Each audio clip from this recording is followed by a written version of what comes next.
오늘 우리에게 주시는 하나님 말씀은 민수기 23장 7절부터 11절까지 말씀입니다. 함께 합독하지요. 시작. 발람이 예언을 전하여 말하되 발락이 나를 아람에서 모압 왕이 동쪽 산에서 데려다가 이르기를 와서 나를 위하여 야곱을 저주하라. 와서 이스라엘을 꾸짖으라 하도다. 하나님이 저주하지 않으신 자를 내가 어찌 저주하며 여호와께서 꾸짖지 않으신 자를 내가 어찌 꾸짖으랴.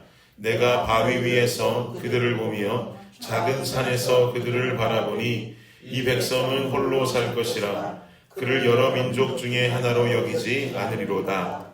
야곱의 티끌을 이스라엘 4분의 1을 누가 능히 셀고 나는 의인의 죽음을 죽기 원하며 나의 종말이 그와 같기를 바라노라 하매 발락이 발람에게 이르되 그대가 어찌 내게 이같이 행하느냐. 나의 원수를 저주하라고 그대를 데려왔거늘 그대가 오히려 축복하였도다. 아멘.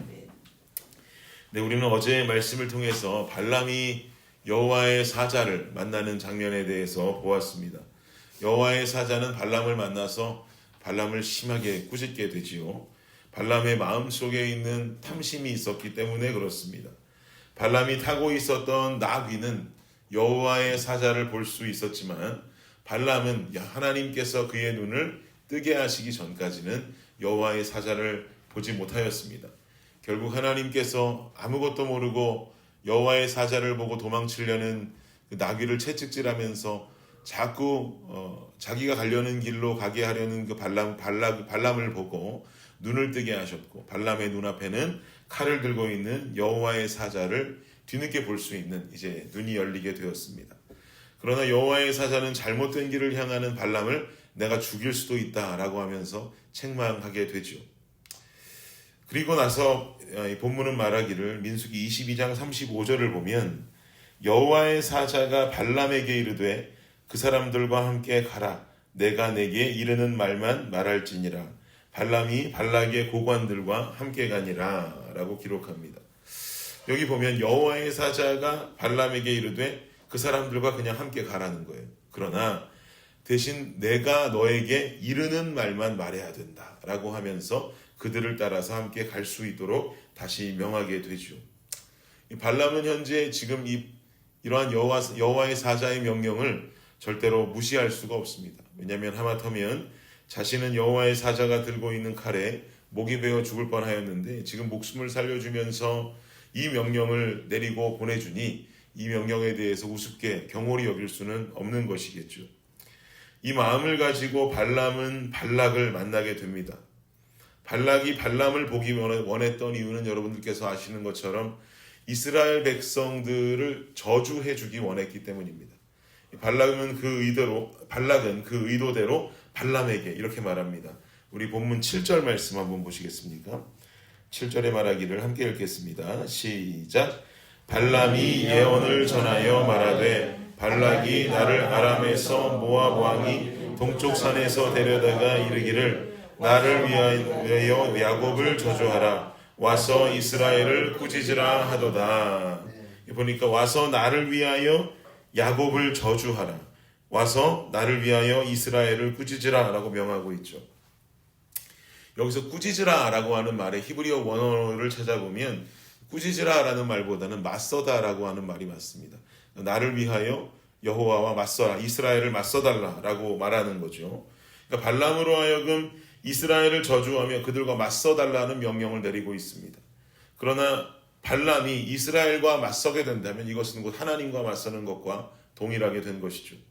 그러니 이스라엘을 함부로 맞설 수가 없습니다. 그리고 지금 발람은 여호와의 사자의 명대로라면 하나님께서 허락하시는 말만 할 수가 있는 상황입니다. 이것이 발락을 만날 수 있었던 여호와의 사자가 내민 한 가지 조건이었던 거죠. 이어지는 8절을 보시면 8절에 말하기를 시작. 하나님이 저주하지 않으신 자를 내가 어찌 저주하며 여호와께서 꾸짖지 않으신 자를 내가 어찌 꾸짖으랴. 하나님이 저주하지 않으신 자를 내가 어찌 저주하랴. 그러니까 발락이 부탁한 청을 들어주지 않은 거죠. 이것은 하나님의 뜻이 아니기 때문입니다. 하나님께서 그의 입을 이렇게 지금 열고 계신 것이죠. 그리고 이어서 너무나 멋진 축복의 말을 선포하는데 9절 한번 읽어볼까요? 시작. 내가 바위 위에서 그들을 보며 작은 산에서 그들을 바라보니 이 백성은 홀로 살 것이라. 그를 여러 민족 중에 하나로 여기지 않으리로다. 여기 보니까 이 백성은 홀로 살 것이라. 이 민족을 여러 민족 중에 하나로 여기지 않을 것이다. 그야말로 하나님의 선택하신 민족으로 서게 될 것이라는 이야기입니다. 이것은 하나님의 마음이죠. 하나님의 말씀입니다. 그럼 왜 하나님은 이렇게 이 민족을 여러 민족 중에 하나로 여기지 않을 것이다, 이런 이야기를 이스라엘 백성들에게 하시면서까지 이 백성들을 선택하신 것일까요? 하나님께서 이스라엘을 선택하신 이유는 명확합니다. 그들이 하나님을 잘 섬김으로 하나님의 역사를 경험하고 이런 이스라엘의 모습을 통해서 주변의 국가들도 하나님의 위대하심을 깨닫게 하기 위해서였습니다. 이러한 사명을 제가 몇 번 말씀드렸던 것처럼 제사장적 사명이다 라고 말씀을 드렸죠.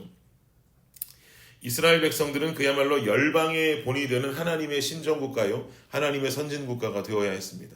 그것으로 주변을 변화시키고 주변에 하나님의 능력을 전달해야만 했습니다. 그러나 성경 속에는 그런 하나님의 기대와 모습보다는 반대되는 모습이 더 많이 보이기도 하죠.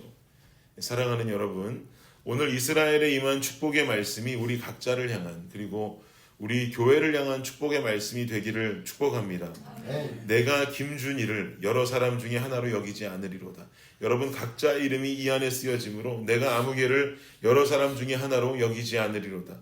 내가 택한 내 백성이로다 하고 라는 이 하나님의 마음과 하나님의 말씀이 우리에게 임하기를 간절히 원합니다.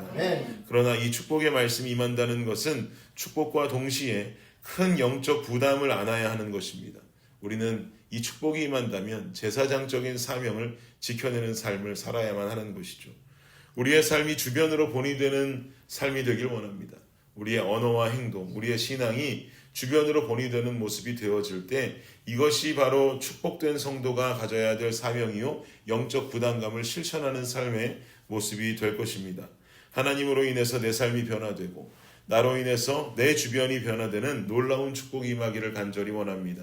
오늘 하루 이 복된 삶을 살아가시면서 제사장적인 사명을 여러분의 삶의 터전 가운데 올바르게 실천하고 살아가는 저와 여러분 되시기를 예수 그리스도의 이름으로 축복합니다. 기도하겠습니다.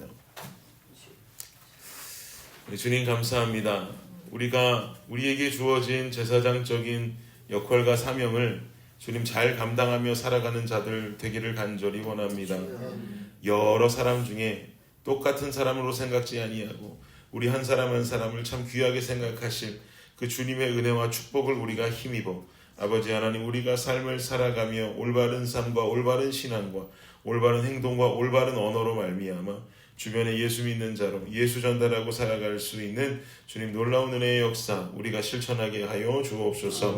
우리 힘만으로는 쉽지 않으니 주님 함께 동행하심으로 말미암아 주님과 함께 걸어갈 수 있는 우리의 삶이 되게 하여 주시옵소서.